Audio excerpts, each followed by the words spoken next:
can't remember off the top of my head if the day-to-night transitions are purely based on a timer or if it's based on the number of enemies killed. I always thought it was every 5 minutes, but I'm not looking at my clock here. There's some theories suggest that the game makes that transition when it knows it's going to be an inconvenience, which, given the unforgiving nature of this and many other NES games, that wouldn't surprise me, but I don't know if that's ever been proven.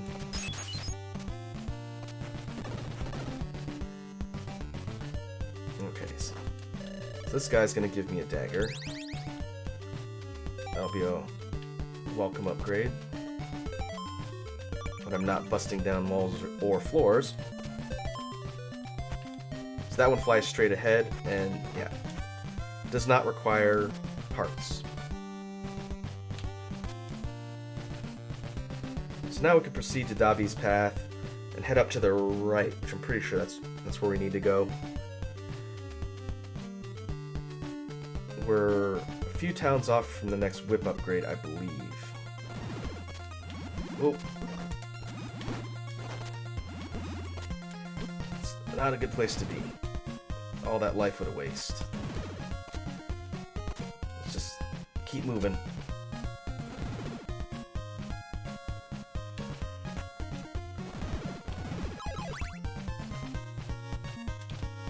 And gather hearts where we can.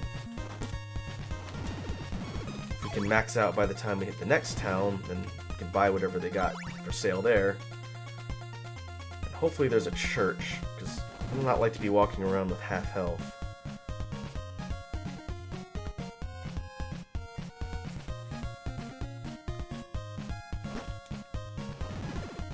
Okay, this was where the sacred flame was at.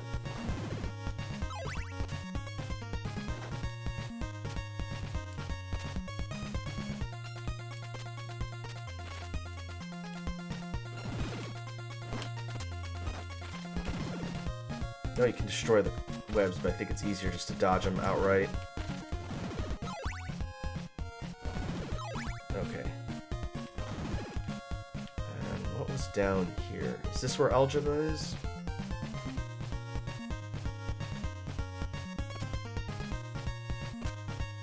Went through Veros. Oh no, this is another part of the path.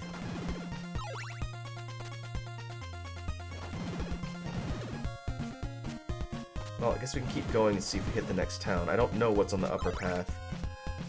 Turns out that's a town that I'm going to be disappointed, because I really could use some more upgrades and a place to heal.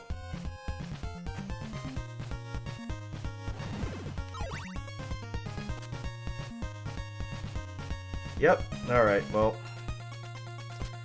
can't proceed to that spot yet, so now I gotta head all the way back. See if I can do it fast enough. Hit the town before it turns back to nighttime, because otherwise I'm gonna have to wait again. This game was incredibly confusing to navigate back in the day. If you didn't have something like Nintendo Power or the NES Atlas that had a map, oh, of course. Basically, it was trial and error. And I imagine most people didn't even realize there were multiple endings tied to your speed, essentially, because it took them forever just to figure everything out. That's why I can see why a lot of the criticisms for cryptic games like this one or Milon's Secret Castle, where gameplay-wise, they're pretty decent games, but finding out what to do is confusing. Okay, Algebra Woods, Veros, and Camilla Cemetery up ahead. Okay, so this should be the town of Algebra. And I don't think they got a church here. Huh. What's up top? Guess we can take a look, since we've got nothing better to do while we're waiting for day to return. And we're maxed out on hearts, so hopefully whatever's here we can just buy outright.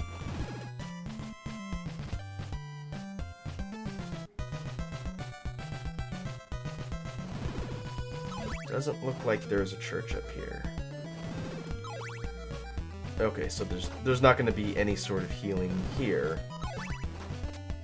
But if I at least wait until daytime, spend as much of my hearts as possible, if I happen to die along the way, it shouldn't be too bad. And that part with the lake you saw me stop at before requires a blue crystal, which I might be able to get here. There's a specific NPC you talk to that trades your crystals as you proceed through the game. And I don't remember if he's here or not, so we'll see. These are little grabby hands in the graveyard. That's a dead end. Eventually, I believe you come back through this way, so it kind of loops around. But we can't proceed any further from here. So I think the main point of this town is to get the crystal to allow us to get through the lake that blocked our path before.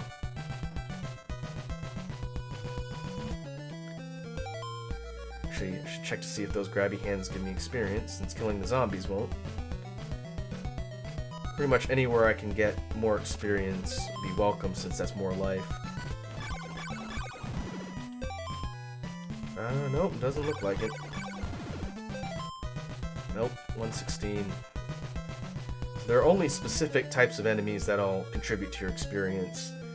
I assume they're the enemies that show up on the actual progression parts of the overworld. Not the respawning enemies like zombies or the enemies in dungeons or mansions. But I think it's...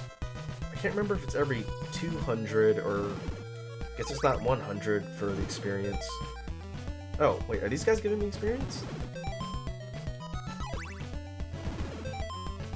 They are, but not every one. Huh. Well, I guess I was wrong. Okay. This guy says, the laurel will protect you from the poison marsh. Okay, so this is the town of Alcheva. Seek a hidden clue inside a house in Veros. This is the NPC with the crystals. Okay, so that was the most important thing to do here. But we can also check out each of the shops and see what they're selling. Don't think the next whip upgrade is here, but I need to buy garlic and I need to buy laurels. So let's see.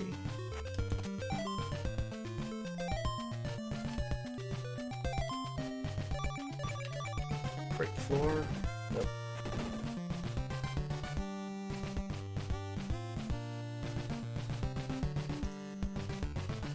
This is either going to be a person with some information for me or something to buy. Buy some of my laurels. Yes, and that's 2 at a time. We'll buy 4. Now, what else is there to buy here? I think it's laurels and garlic, which are consumable items that do different things. Make sure I'm not selecting that. There's what, two doors? One in this level, one below. I was gonna jump off there, but I don't want to risk falling directly into the water, which... why there are lakes running through these towns doesn't really make much sense to me, but... whatever. Okay. What's this person selling me?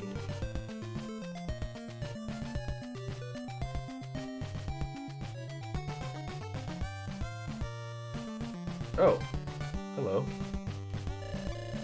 Equip the eye to see veiled clues. Okay, so that's one of the body parts I'll get later, which will allow me to see... I think it allows me to see the secret books hidden in walls. I don't think I've ever used that before, so maybe we can test it out later. Is there one more? Yep. This must be the garlic.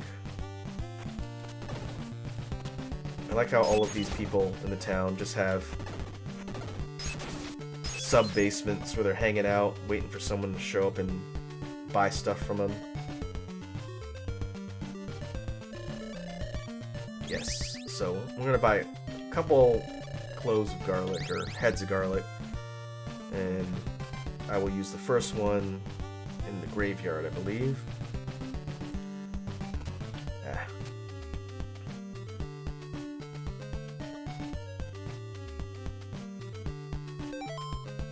Okay, so that depleted most of my hearts. So now there's not much at stake if I die, which is fine. I'm gonna be heading through a bunch of different areas, so I'll be able to farm up some more money by the time I hit the next town, since I want to keep my eye out for whip upgrades. So I believe if I drop garlic here, the character shows up. Yep. There's a clue that tells you to do this somewhere else. I'll give you this silver knife to save your neck. So notice I have another throwing weapon here. This one takes 1 heart, but it travels all the way across the screen. So it's not an essential weapon, but definitely more useful than the regular knife. So I will keep that on for now. And now we gotta make our way back to the lake. So you have the blue crystal, we can proceed forward from there. And so now it doesn't really matter if I hit nighttime.